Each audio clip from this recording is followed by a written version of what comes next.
On Sunday, the 24th of May 2026, I recorded a discussion that I had with the filmmaker Mike Davis, who is the founder of Stag Films. And mainly the reason for that was to speak about his film Dead, White and Blue. But also, I wanted to speak to him about his use of stock footage and his incredible knowledge of stock footage and all this other sort of like archive of footage that's there, like news footage and all this thing that's in the public domain.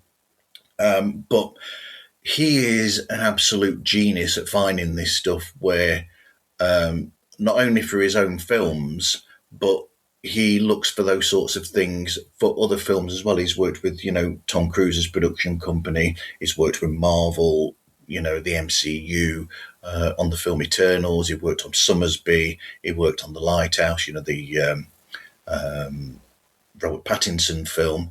And it was just interesting to hear how he sources this material and the fact that he's got all this sort of knowledge there and he's got notes. He knows where to find things if he needs to for projects that he's got.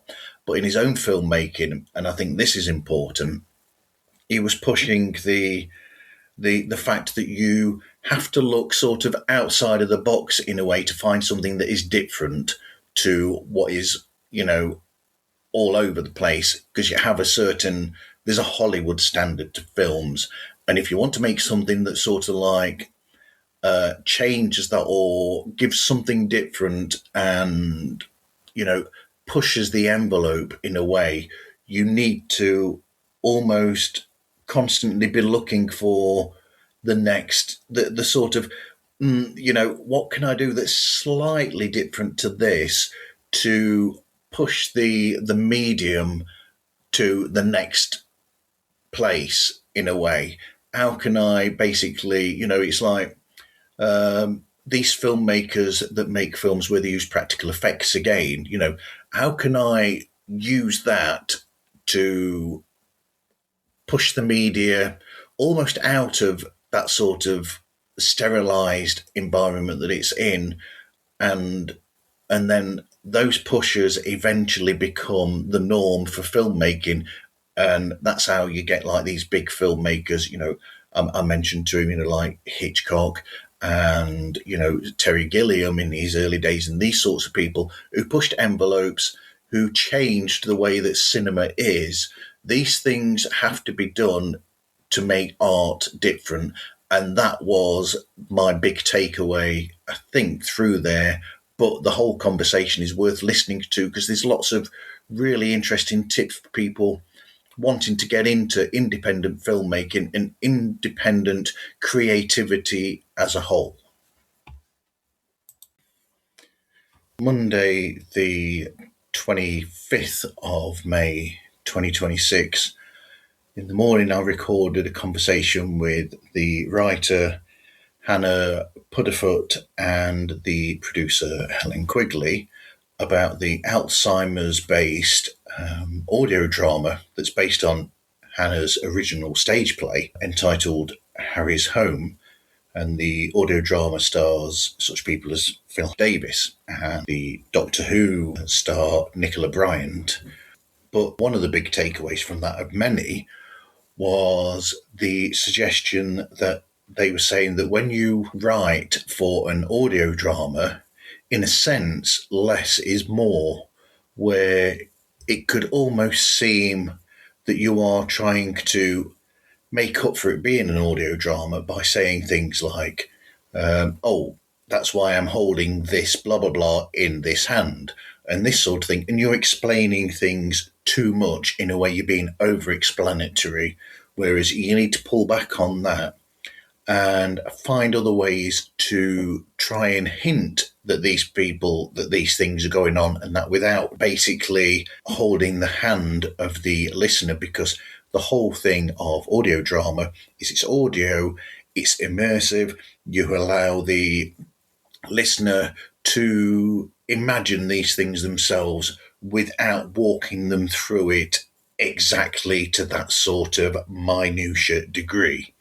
And I thought that was a really interesting suggestion for people to take notice of when they're going into the world of audio drama in podcast. And as looking at that, I see that sort of thing in the works of people like, Lauren Shippen with the Bright Sessions, and the other work that she does for Atypical Artist, and the work that she does for Aaron Mankey's Grim and Mild Productions, the work that she does with them.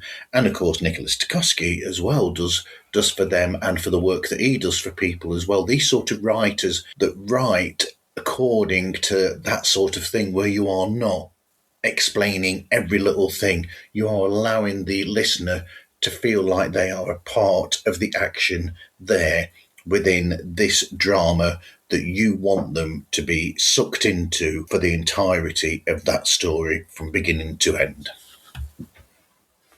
So Thursday, the 29th of May, 2026, I recorded a great chat, or I've just got off the call with Phil Better, the podcast mogul.